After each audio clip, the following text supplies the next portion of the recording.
যুক্তরাষ্ট্রে নিহত বাংলাদেশি শিক্ষার্থী জামিল আহমেদ লিমনের মরদেহ দেশে পৌঁছেছে। এ ঘটনায় নিহত নাহিদা সুলতানা বৃষ্টির মরদেহ আনার প্রক্রিয়াও চলছে। পররাষ্ট্র প্রতিমন্ত্রী জানিয়েছেন, এই নৃশংস হত্যাকাণ্ডের সুষ্ঠু তদন্ত এবং দায়ীদের বিচারে যুক্তরাষ্ট্রের সঙ্গে ঘনিষ্ঠভাবে কাজ করা হচ্ছে।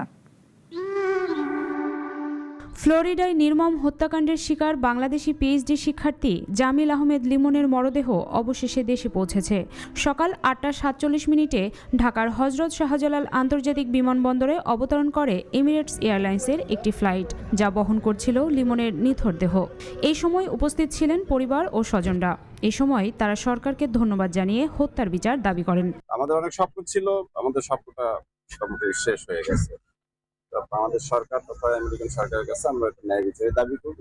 আমরা সবাই আশা করি ন্যায় বিচার ও জবাবদিহিতার মাধ্যমে জামিল ভাইয়া এবং বৃষ্টি আপুর আত্মার শান্তি পাবে।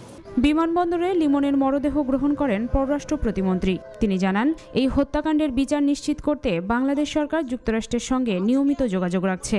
হত্যাকাণ্ডের সুষ্ঠু তদন্ত হয় এবং অবশ্যই আমরা আমাদের বিশ্বাস যুক্তরাষ্ট্র সেই তদন্ত কমপ্লিট করবে এবং এই হত্যাকাণ্ডের জন্য যারা দায়ী তাদেরকে শাস্তির আওতায় এনে তাদেরকে উপযুক্ত শাস্তি দেওয়া হবে। ইউনিভার্সিটি অফ সাউথ ফ্লোরিডার পিএইচডি শিক্ষার্থী লিমন গত 16 এপ্রিল থেকে নিখোঁজ ছিলেন। প্রায় 10 দিন পর 24 এপ্রিল তার মরদেহ উদ্ধার করে স্থানীয় পুলিশ। একই সময় নিখোঁজ হন আরেক বাংলাদেশি শিক্ষার্থী নাহিদা সুলতানা বৃষ্টি। গত রোববার ফ্লোরিডার একটি জলাশয় থেকে তার মরদেহের অংশ উদ্ধার করা হয়েছে। এদিকে বৃষ্টির প্রথম জানাজা আগামী 6 মে টাম্পায় অনুষ্ঠিত হওয়ার কথা রয়েছে।